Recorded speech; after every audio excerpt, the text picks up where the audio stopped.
Everybody, what up? Come on through. Let's see.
What's up, everybody?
Where they say the effects of fracking and coal ash pollution have amounted to environmental racism.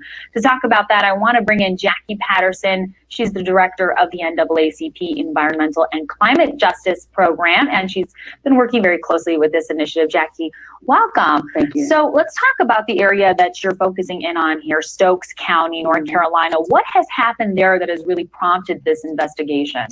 So in Stokes County, the folks there have really reported a string of, or a cluster of health impacts that they're seeing in their communities, whether it's nerve damage, a high level of strokes, a number of odd cancers, and an intensity of cancer cluster, what they've declared. And they are tying it to the pollution from the coal ash pond that is there from the I think the Blues station. Yeah, I want to ask you about that in just a moment. But interestingly, I mean, your initiative launched just days after environmental regulators issued the state's first ever contracts for fracking, and they selected a number of locations, one of which was Walnut Tree. And as I understand it, that's a majority Black community, though Stokes County is a majority white community. Is that correct? So I don't know in terms of the whole county statistics, but I do know that that in Stokes County and across North Carolina and other places, there is a disproportionate number of people of color located next to these coal ash ponds that we're talking about. But yes, the fracking permit that's been awarded for exploration of digging a fracking well to explore the extent to which there is natural gas there is happening in a community that's largely a African American community. community, and there's a concern about that on top of the coal ash issues. Right, and tell me more about the coal ash. I mean, what exactly is going on there for viewers that don't understand how this works? So with coal ash is basically the disposal of the residue from burning coal to create electricity, and so they tend to it's stored either in kind of piles, or it's actually put into what they call coal ash ponds, and that's what's happening in Stokes County. That's what happens in most places, where they put it into the water, and it's and depending on what the situation is in the area, often people are fishing out of those waters. And coal ash includes everything from selenium to lead to manganese to all these different toxins that are concentrated into this coal ash. And so that's where people are seeing negative health impacts potentially. Okay, and do residents feel that the placement of this kind of activity in their community, do they feel it's strategic? Do they think it's just coincidental? I mean, what do they think about it? Folks feel that because they are often communities that are also not politically powerful, so they feel like people feel that these companies are choosing to dump in those areas because they don't think they'll find as much resistance. And so that's where people are really concerned about environmental and racism. Don't necessarily have the representation. Exactly. But you are changing that, I guess you could say. What has the state said about this investigation so far, or said about the claims that, you know, you keep building this kind of activity and this infrastructure in these communities? Yeah, so not much in terms of a response. I mean, certainly they're across the board, whether it's the companies or the officials, the folks are saying that it's not intentional that it happens. This is where the property is less expensive, or this is where the water is, and since water is part of the energy production process, so it's never stated as intentional. But we see the impacts as being disproportionately affecting communities. So whether it's intentional or not, do you think that you could possibly prove that it is intentional, or would that be very difficult? It would be difficult to prove intent, truly, yes.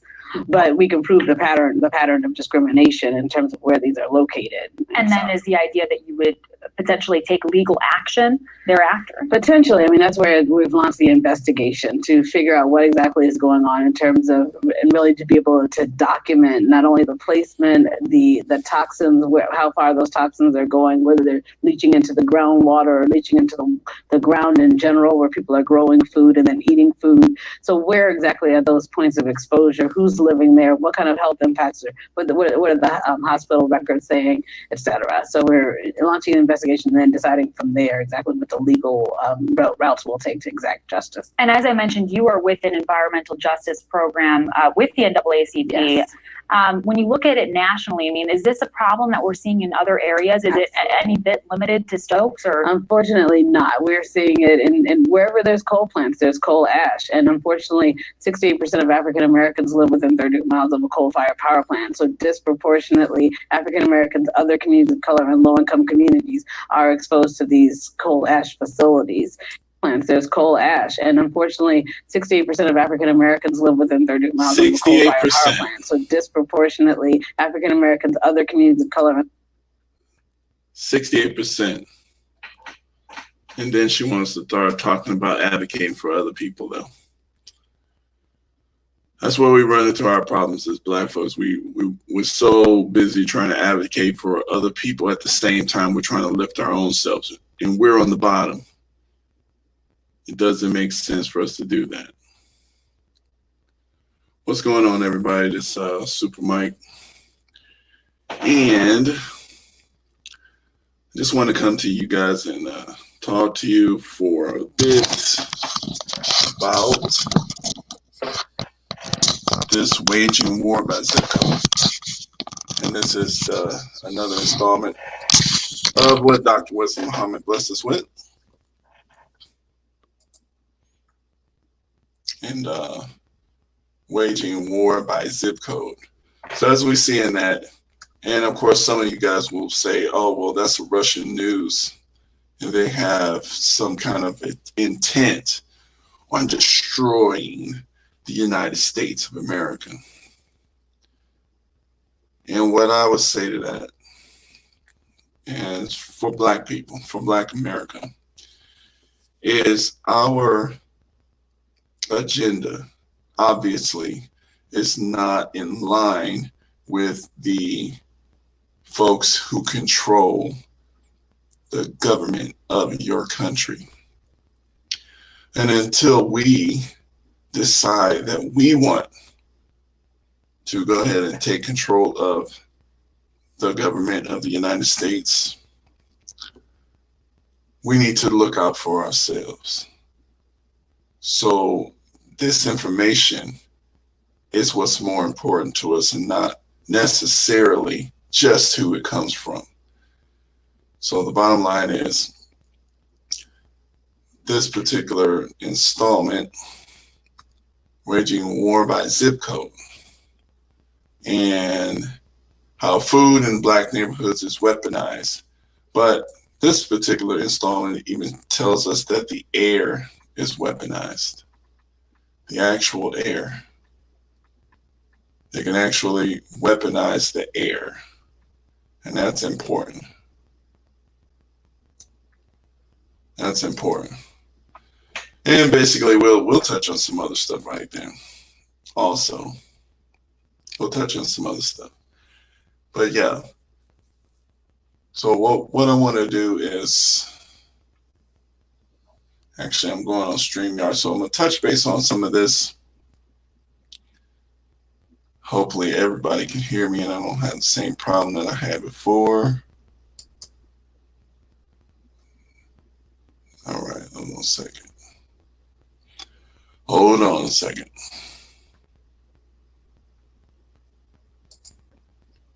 All right. So I guess you guys can hear me, so it should be good. I just wanted to make sure everything was fine. Hold on a second. All right. But anyway, yeah, so what's up, everybody? And I think I'm going to try to switch this over to the regular cam.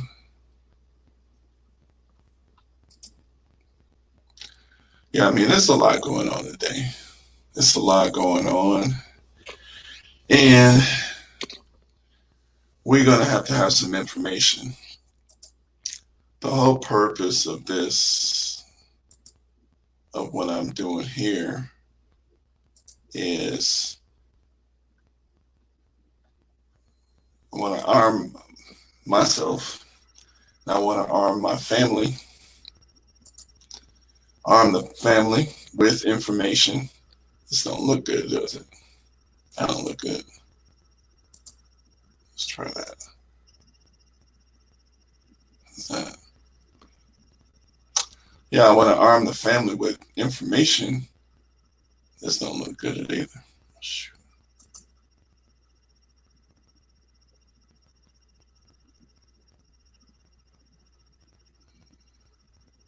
Man, that don't look good at all.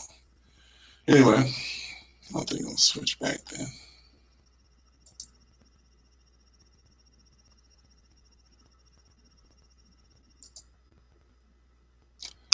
All right.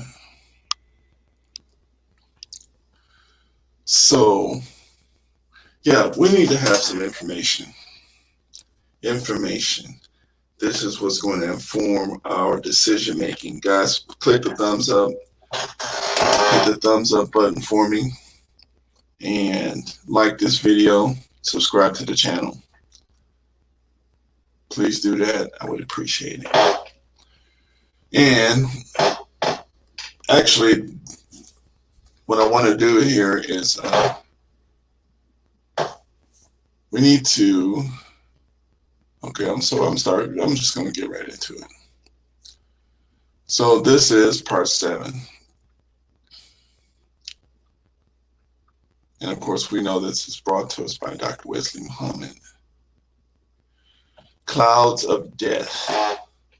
So if one seeks evidence that Black zip codes have been scientifically targeted, then we need go no further than the example of the air breathed in by the residents of segregated. And he uses that term. As we said, segregated means that you're moving, you're being designated to move in a certain place. And as we heard with the excuses made by the NAACP representative on the RT channel, they bought the lie that it's not intentional and that these particular properties are the cheapest. Therefore, it's not intentional. But it is intentional. It's very intentional because they want to make sure you have the lowest amount of money. So these are the places where you live. And then those are the places where they pollute. And you accept that. And that's because we don't control our area. And that is so that agenda item on the Black agenda is what we all should be wanting to have. We should want control over the areas that we live.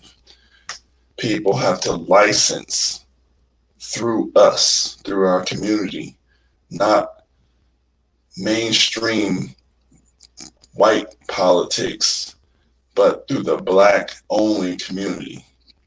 Completely Black representatives and Black community leaders. Okay, that's where we should be wanting to go. And when we say where we want to go, it doesn't mean we're going to get there overnight. This is where we want to go. Okay, we want to have control over where our area and the places that we stay. And right now we don't. So basically, he's saying to us that as a Scientific American reported in 2012, tiny particles of air pollution containing more hazardous ingredients in non-white and low-income communities than in affluent white ones, a new study shows. The greater the concentration of Hispanics, Asians, African Americans, or poor residents in an area, the more likely the potentially dangerous compounds such as vanadium, nitrates, and zinc are in the mix of fine particles they breathe.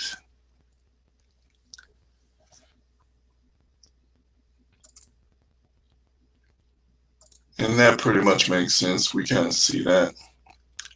So Dr. Bullard,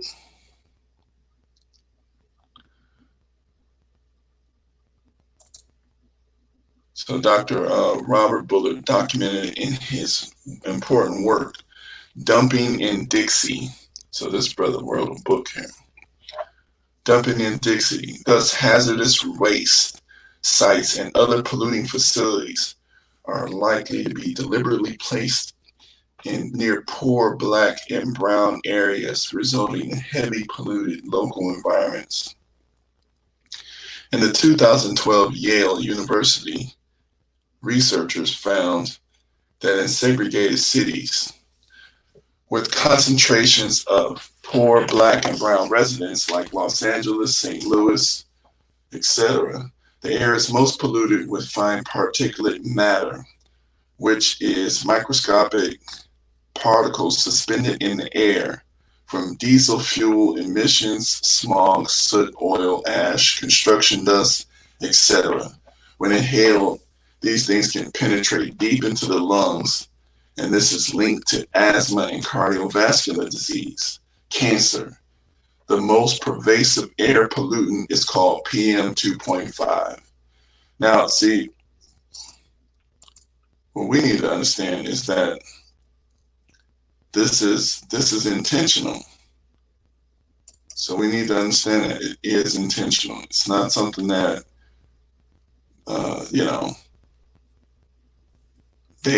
they make sure that these type of things are located in areas where we stay, because this is environmental racism. That's what it is.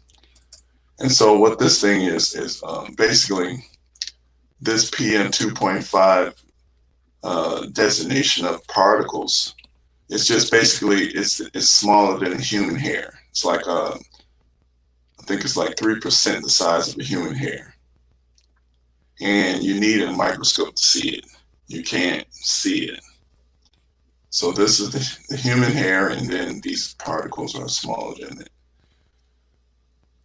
So basically, they're saying how that the researchers found that 14 components of PM 2.5, non-Hispanic blacks, so black people, had higher exposures than whites for 13 of the 14 components. So all of these dangerous things, we had more exposure than for 13 out of the 14 components. And non-Hispanic whites had the lowest estimated exposure for 11 of the 14 components. How convenient.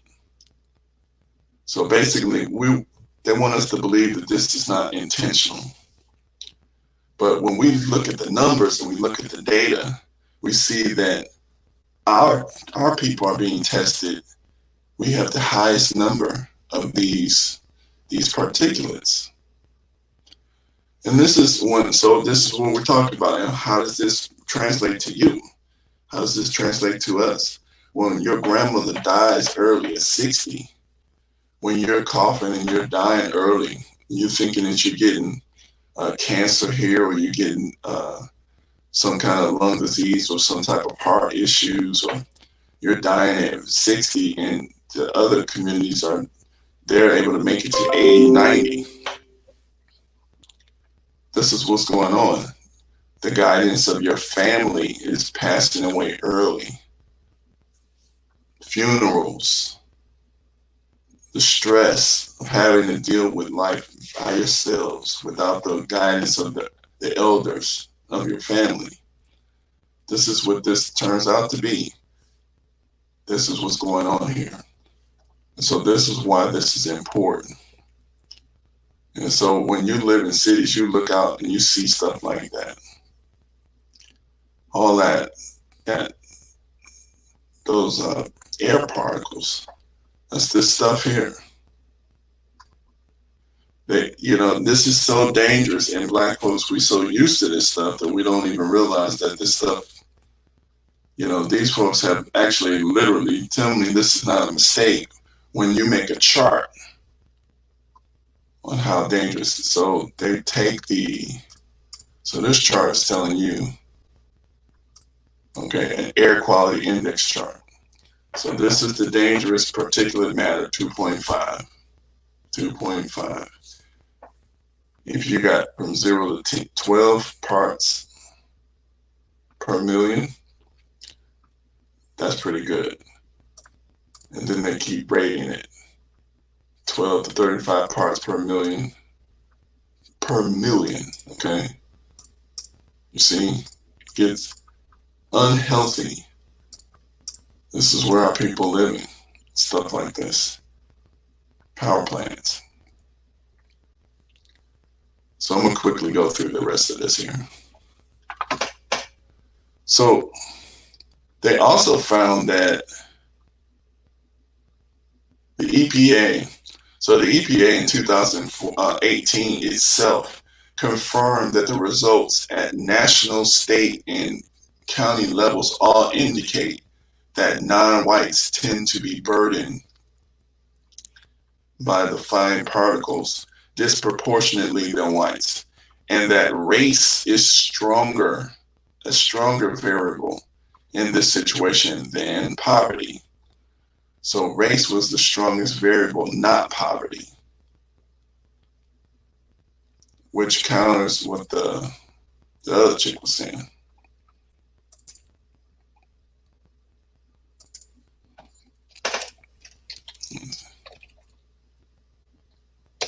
Let me check some.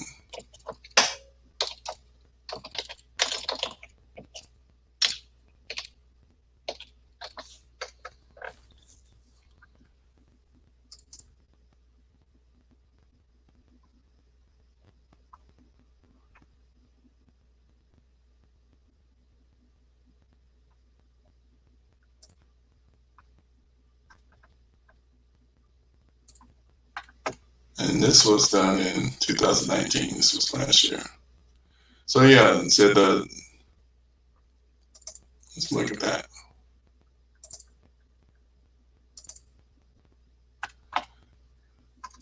So we got a new study. It says by the nation, So this study finds that the race gap in air pollution in whites largely cause it. So the people who cause this are white people, but black people breathe it.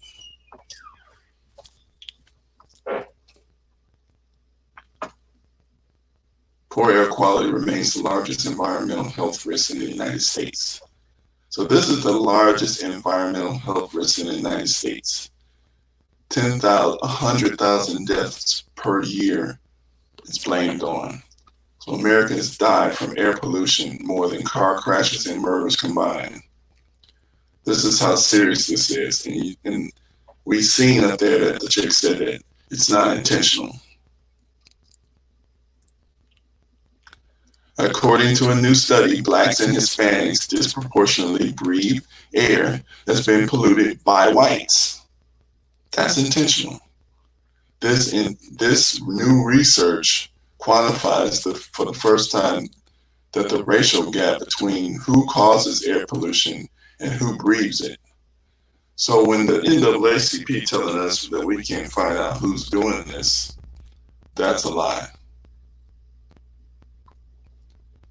And if we don't get control of that organization, we should just pretty much abandon it. It's not representing us, it's misdirecting us.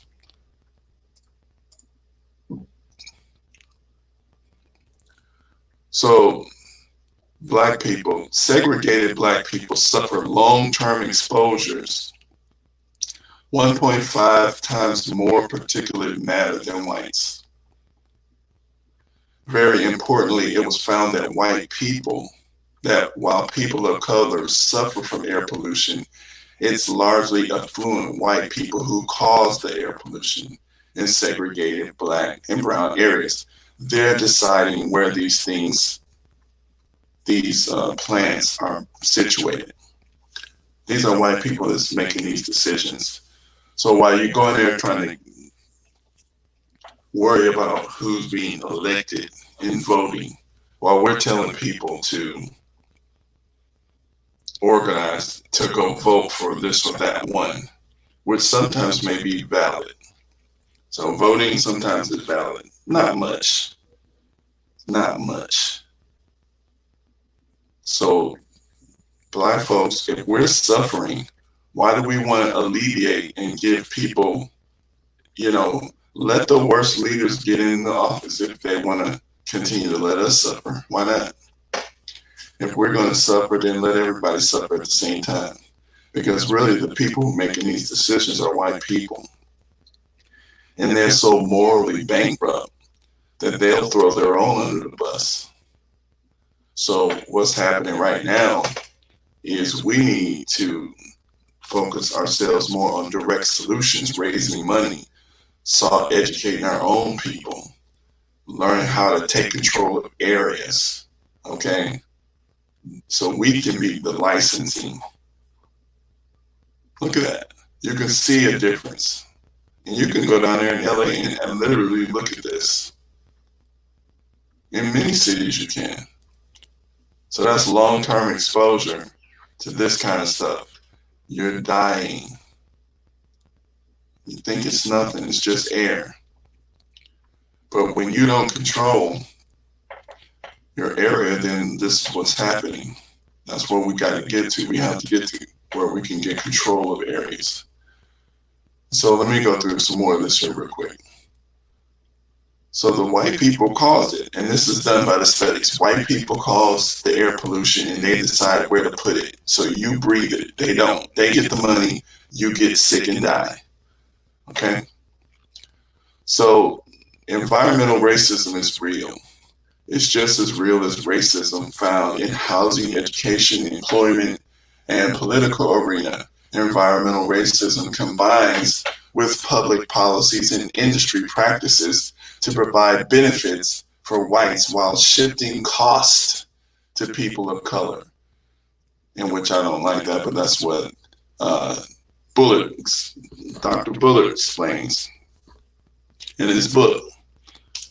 So they expose us to lead, harmful pesticides, locations of municipal landfills, incinerators, abandoned toxic waste dumps, and environmental protection and clean up Superfund sites. Again, the Bay Area illustrative. The Bay Area is illustrative of people of color, Black, Hispanic, and Asian, comprising 93% of East Oakland, 85% of West Oakland.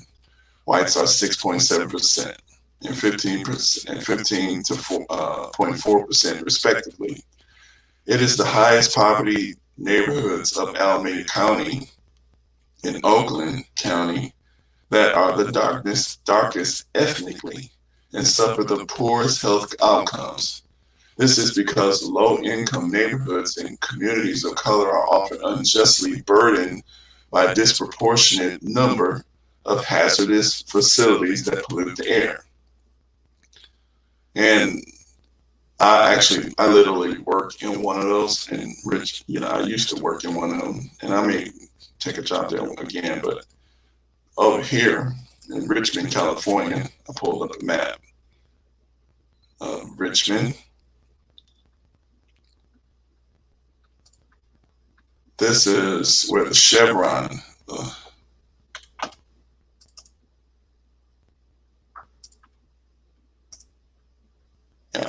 this is the Chevron facility.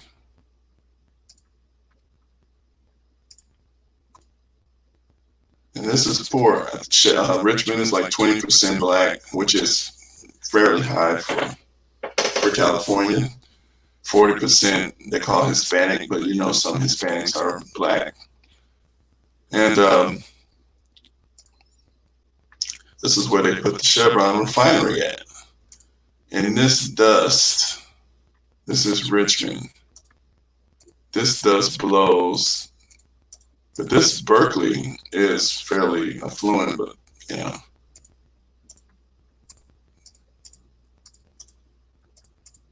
But then, so you got Richmond here,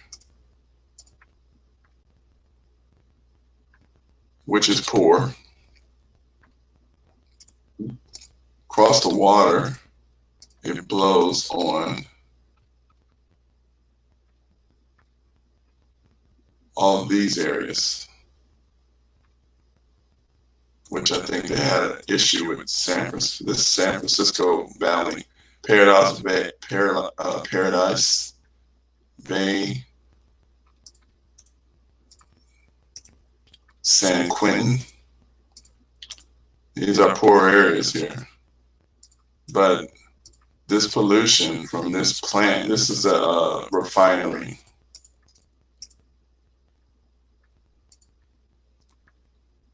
Chevron refinery here. Let's see if I can show you. This is where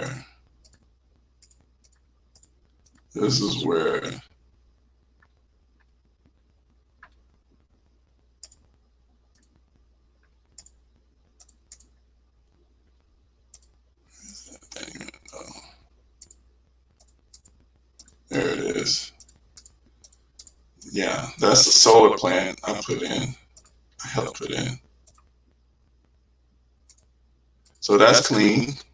Trying to get a good reputation, clean. Solar, clean electricity. Doesn't cost a lot, doesn't create pollution, clean. So we see how small that is. But then this is the refinery for gas.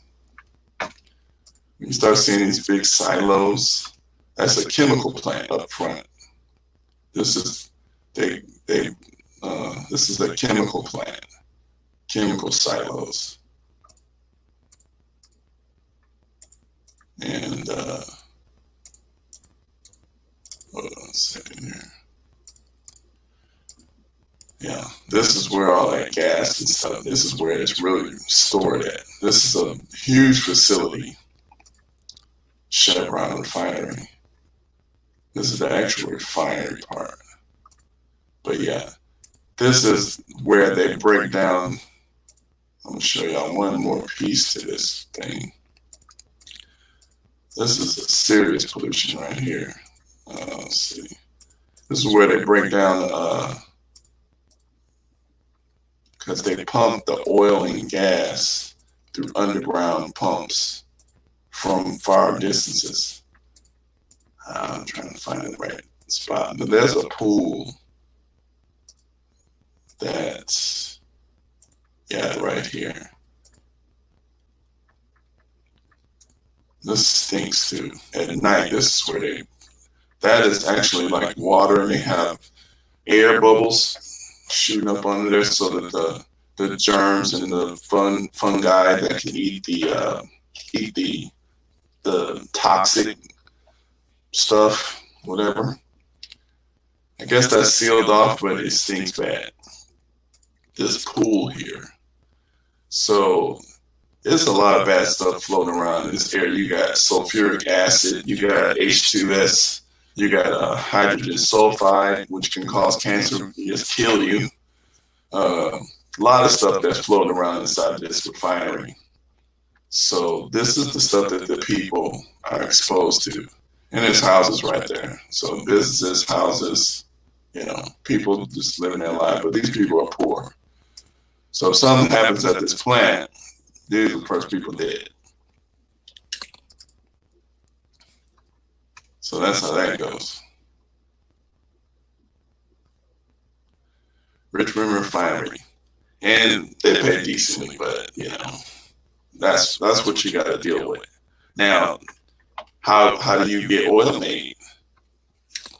I mean, maybe you need to have something like that, but maybe not right there, because it's so hell bent. The property value in this area is so expensive. And so those solutions need to be came up with, and it can't be. Those solutions won't happen with greedy people, because people are going to lose money.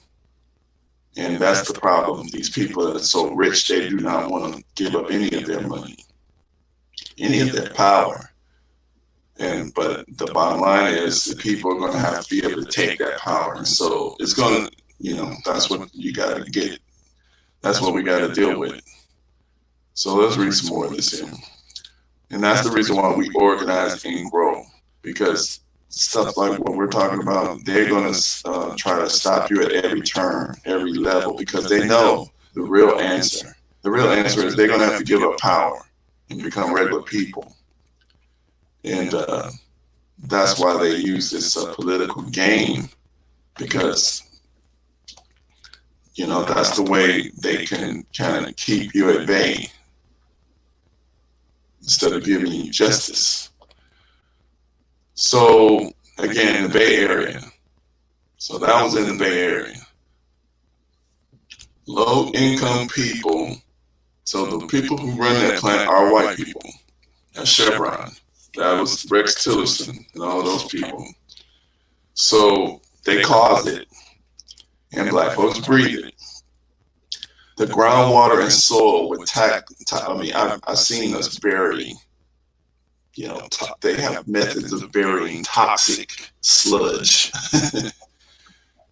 So in Alameda County, the density of industrial chemical and fuel releases sites in high poverty neighborhoods is 4 times higher than in affluent neighborhoods. Thus, low-income black and brown people in East Oakland disproportionately suffer from chronic diseases. You think it should, and they're telling you that it's, they don't know what it is. They know exactly what this is. It's pollution. There's nothing wrong with your genes. It's not genetic. It's pollution. So East Oakland, West Oakland have some of the highest emergency department and hospitalization rates than both Oakland overall and Alameda County overall, for causes that are linked to air pollution, including childhood asthma, overall asthma, and congestive heart failure.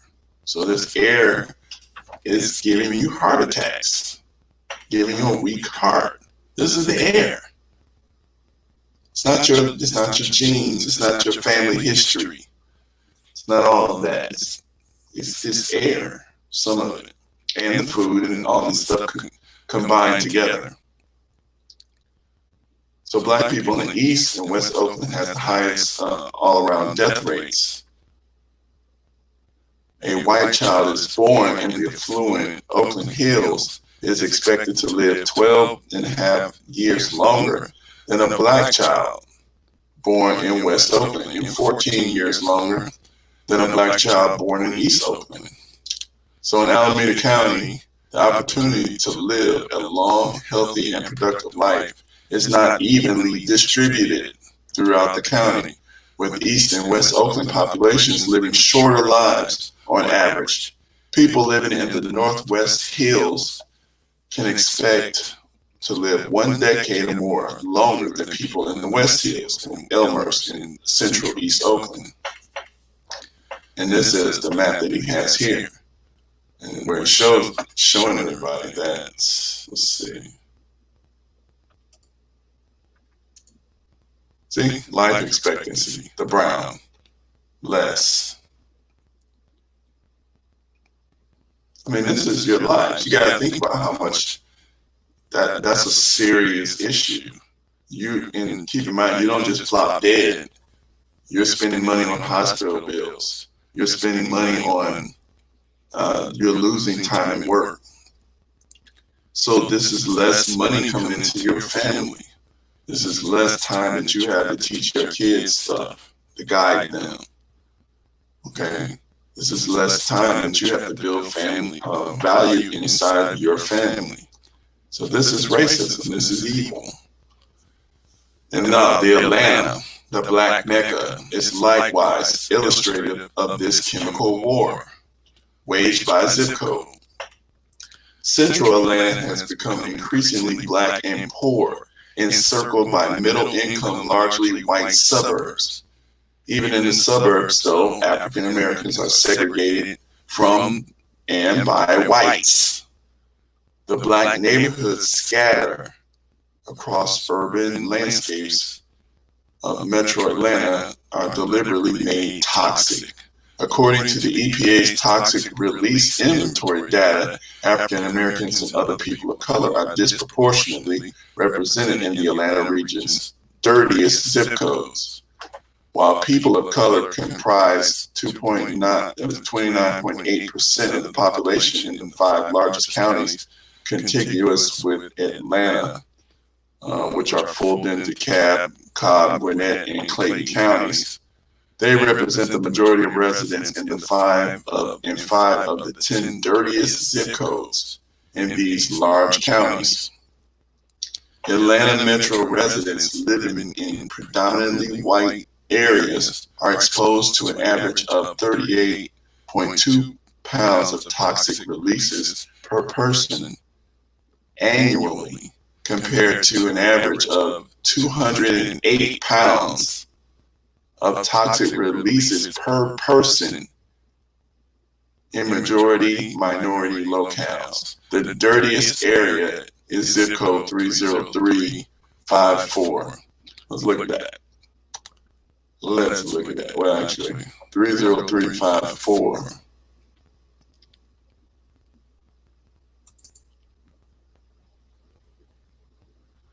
I looked at 30336, which I know I work over here too. I'm an electrician. And this Fulton County, this is like I guess northwest Atlanta. Well, that's just west. Fulton Industrial, Martin Luther King, Dirty Wendy's. There's prostitution over here. But also there's a waste treatment plant right there by Six Flags here. And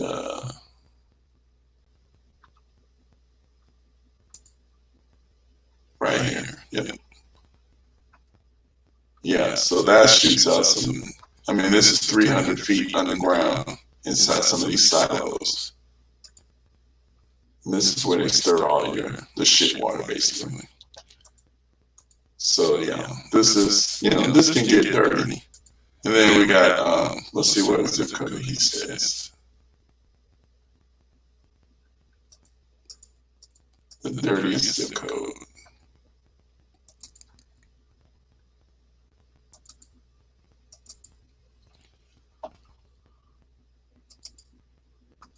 Hit the thumbs up button for me.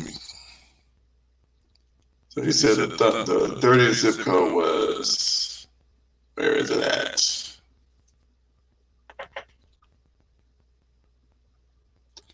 30354. Let's see.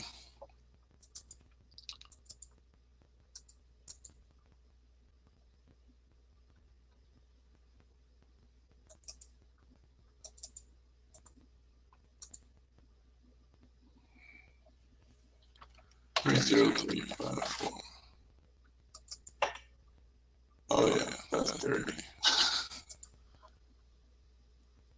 Hayville. Yeah, there used to be an old Ford plant there. So there used to be an old plant there. So that whole area is got toxic waste. College Park.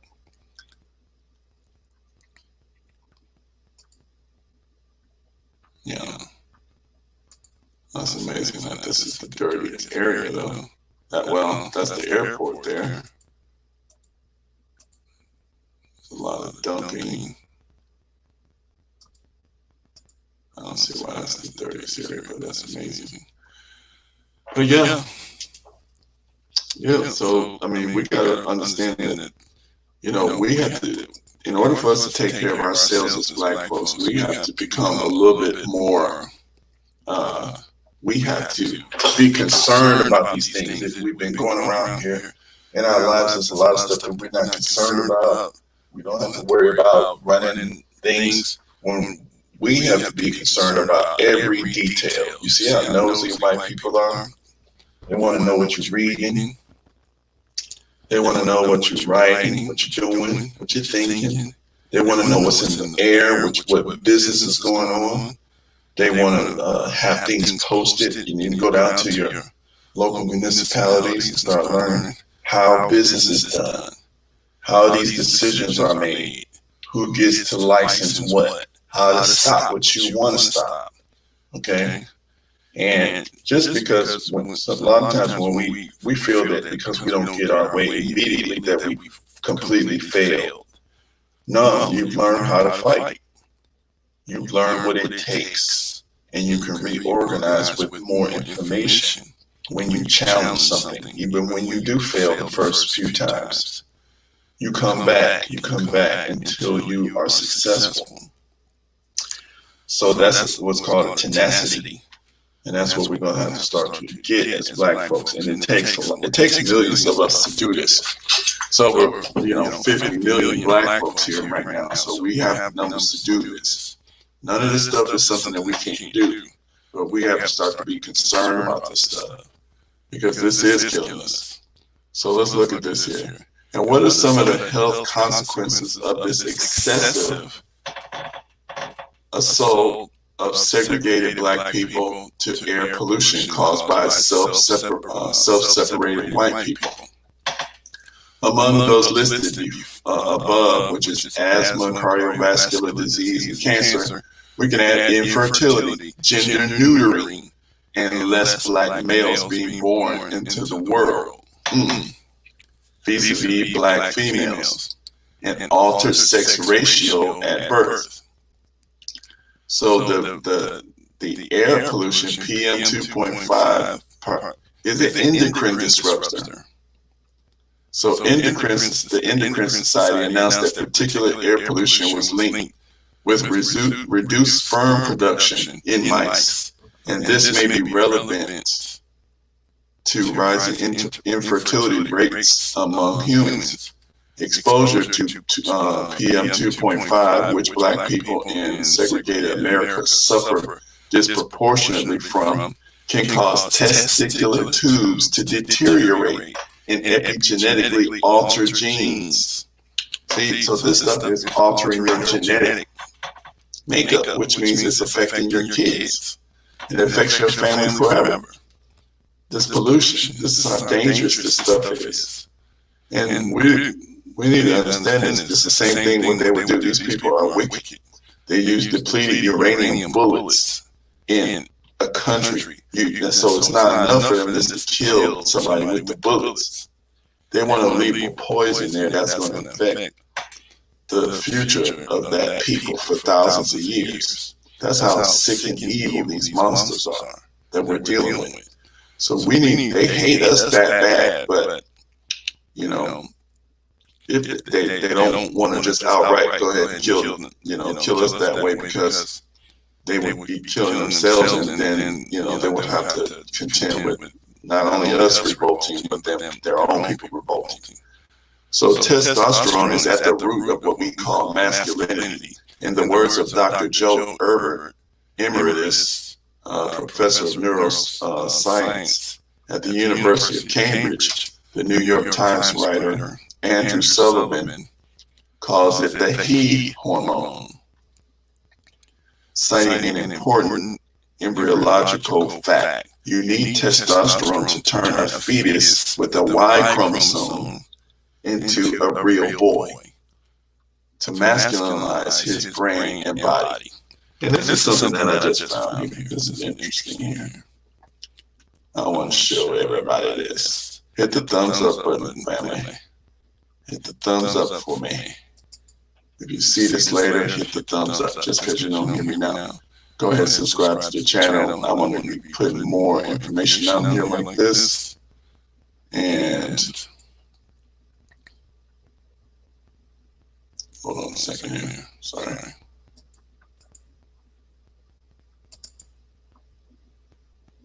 Let me put this over here.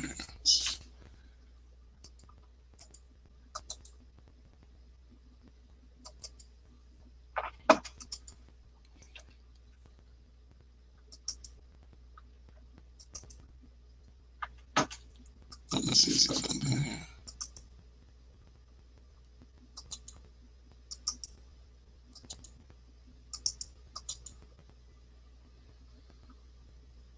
Hold on a second.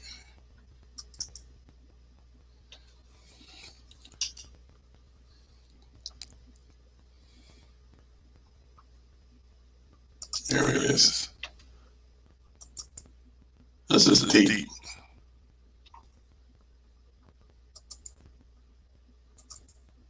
Now, they found here,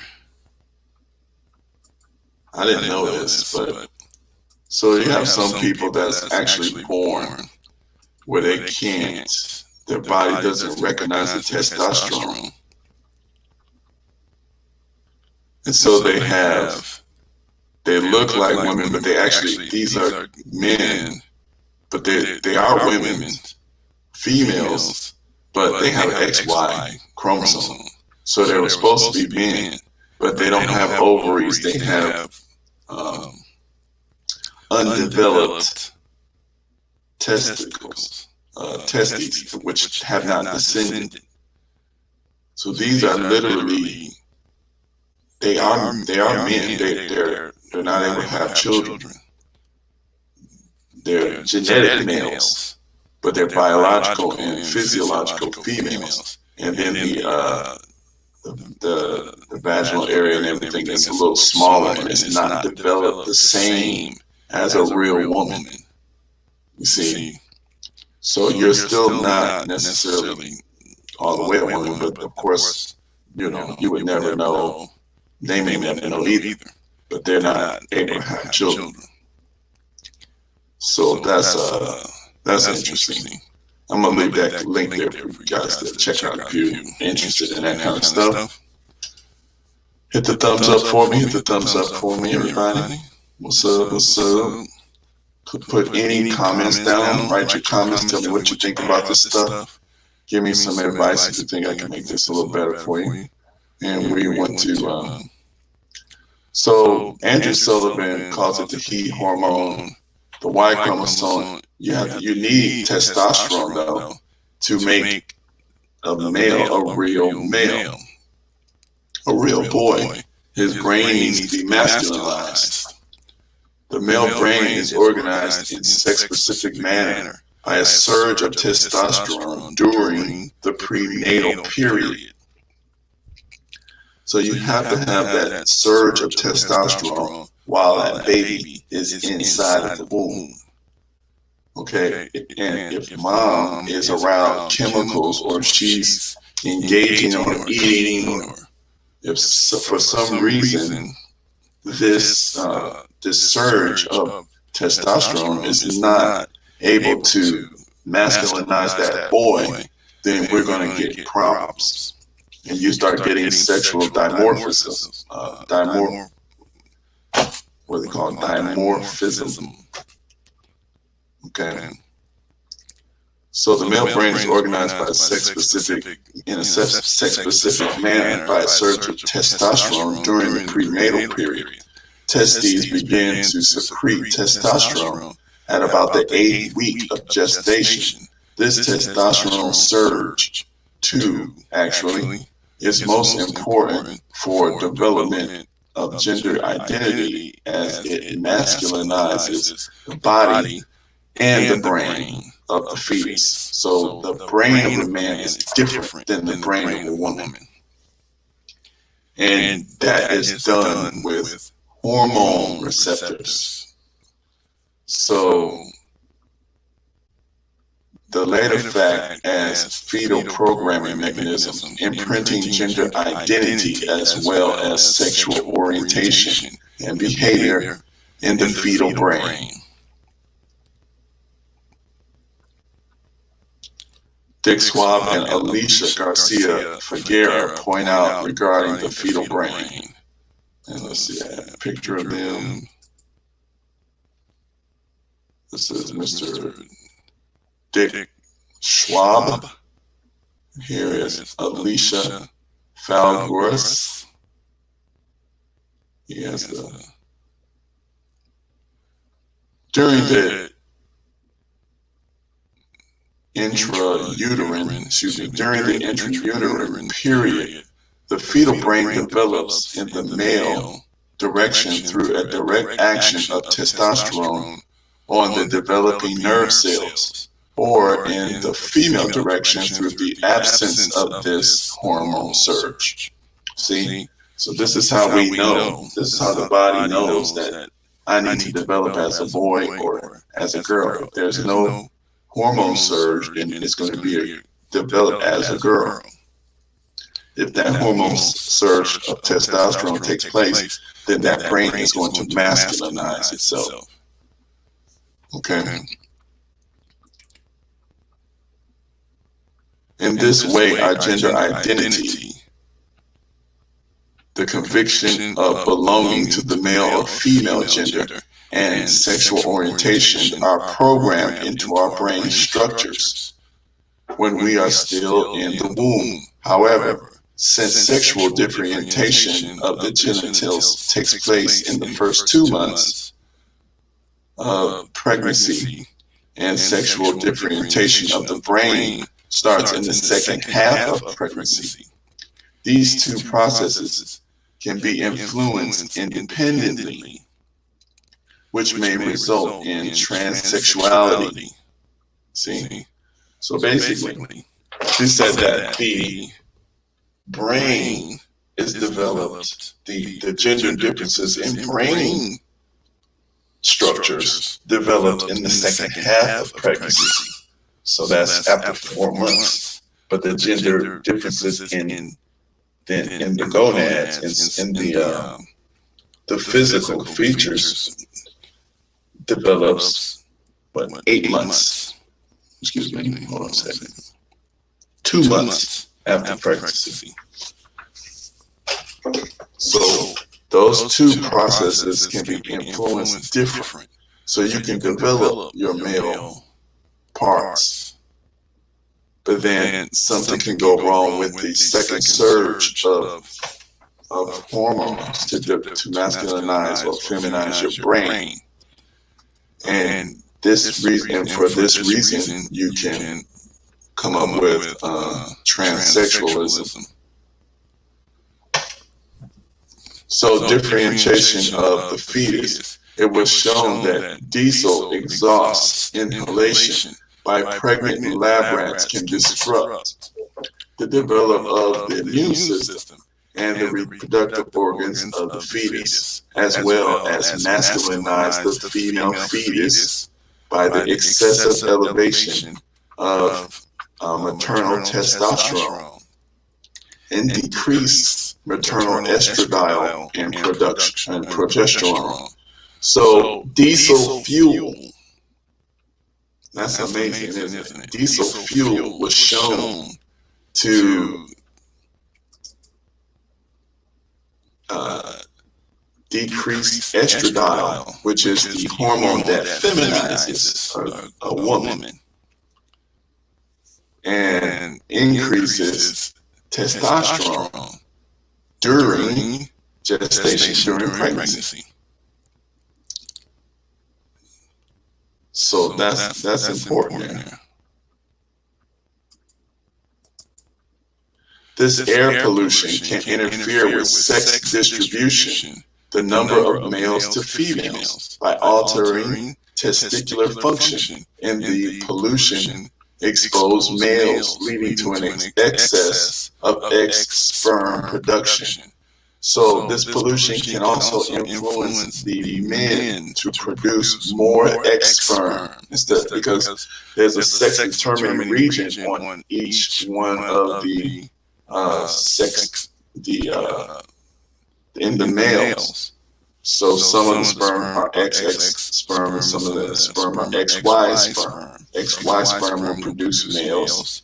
XX sperm will produce females. So another example of hazardous air pollutants that disproportionately affect black zip codes and can often be traced to U.S. military activities is polychlorinated biphenyls. Polychlorinated biphenyls, or PCBs. Banned in 1979, PCBs were used in insulating fluids and prevent fire in transformers, electrical equipment, and other electrical equipment.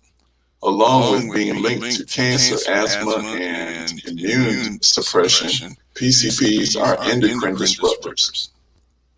There we go again. See, anything that disrupts your endocrine system, this is messing with your hormone production, which is going to get all of these different. I mean, we know that Atlanta is notorious for weird gender, and California, really right there in because that's right across the bay from San Francisco, that Chevron refinery.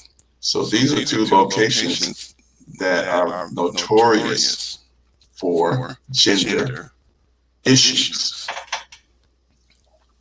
So we got PCBs going on. So sexual differentiation of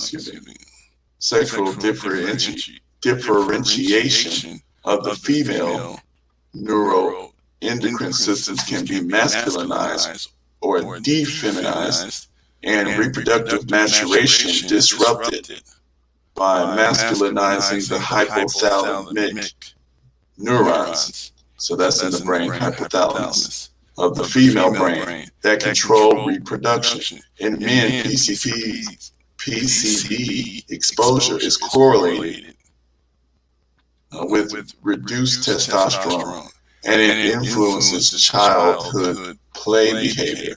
Prenatal PCB levels were related with less masculinized play in boys later and more masculinized play in girls, indicating prenatal and perinatal disruption of neurological sexual differentiation.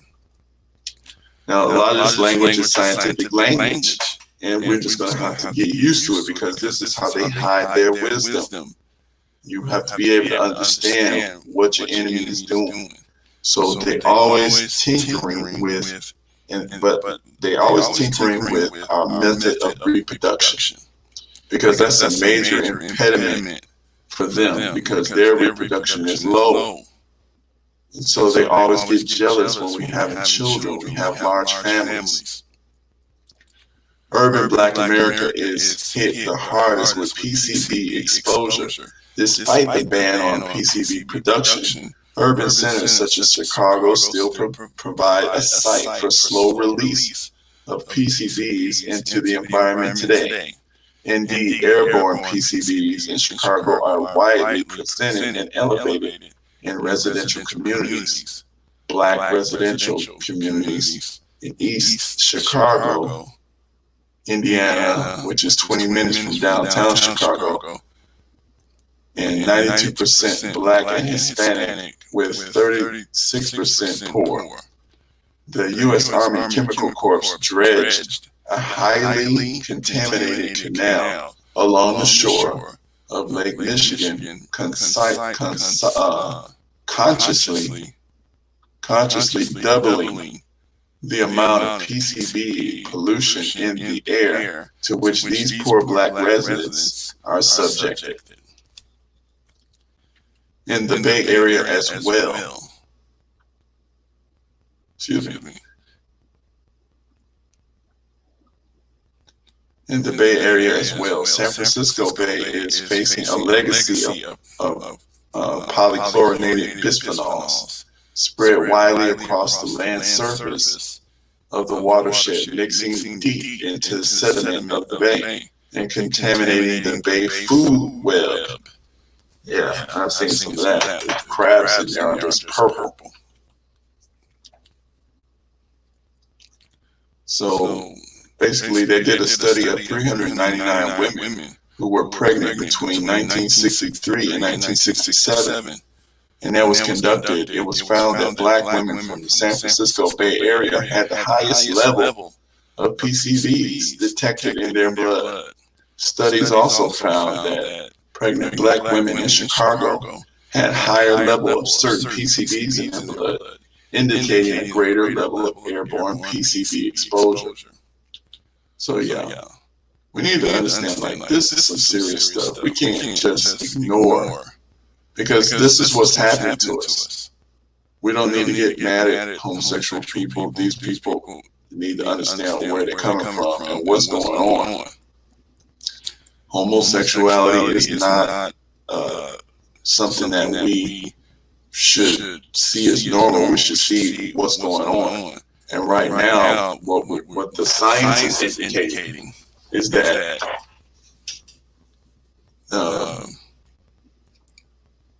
these changes, these significant differences that we're seeing is coming from manipulation of hormones. I mean, in the brain, you got hormone, you got couple of the structures that they like to study inside the brain is what's called the bed nucleus of the striated terminus. Basically, this is an area that deals with saving you from emergency situations. In men, it's larger. Well, it has what they call a dimorphic portion, and then it has an isomorphic portion. So in women and men, it's a part of that particular structure that's the same. Then there's a part of that particular structure that's different. So in men, the back part is bigger. In women, it's a little smaller. And this is the part that's dealing with handling stress, handling solving problems, big problems, stressful problems.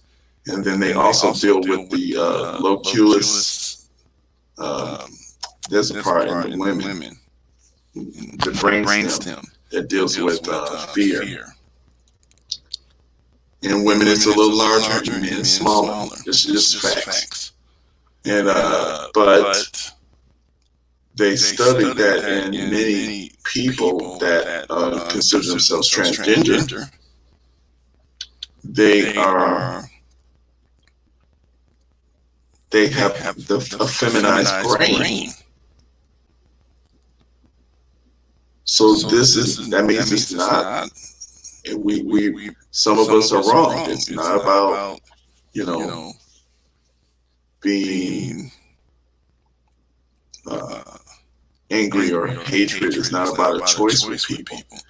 This feminized brain is really a result of some pollution but it's not normal. Okay, and that's the problem with what we have going on when we're dealing with ignorance, because we can't say that this is something that is a normal occurrence that should be embraced. This is pollution. These are people who, through no fault of their own, are being subjected to some type of they are environmental racism, because they're physically developing sexual body parts on the outside, but their brains are being allowed to develop altered forms. And so this is what we're dealing with. And so we have to we really gotta kind of get into some serious science here, because, and really the solution to all of this, really, like I said before, is we're gonna have to take control of where we stay, because they're gonna continue to do this kind of stuff to us. So this is, I'll read this and then we'll be done here. This particular article didn't want to say what was the problem, but they offered up some possibilities of why these things may be different. This phenomenon could have two causes: not enough estrogen in the fetus in the immediate environment, not enough estrogen in the environment, but poor enough estrogen in the environment, but poor sensitivity in the fetus. Think of it like a cell phone tower controller, remote control calls.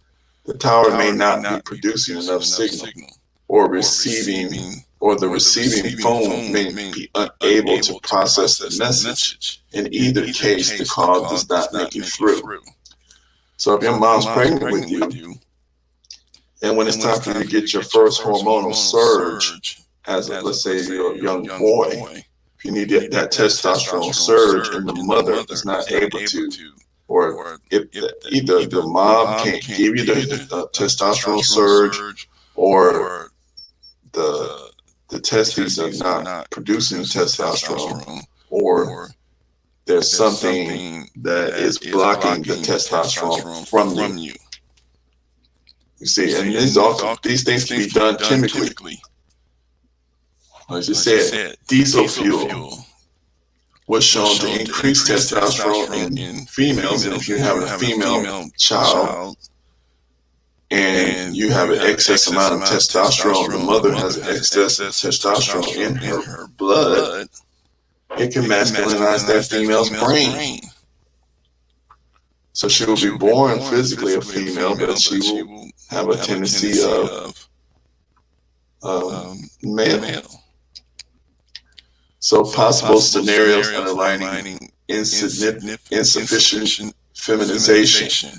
During normal feminization, sufficient estrogen is present in the fetal environment. The estrogen is recognized by fetal cells and triggers the development of a female fetus.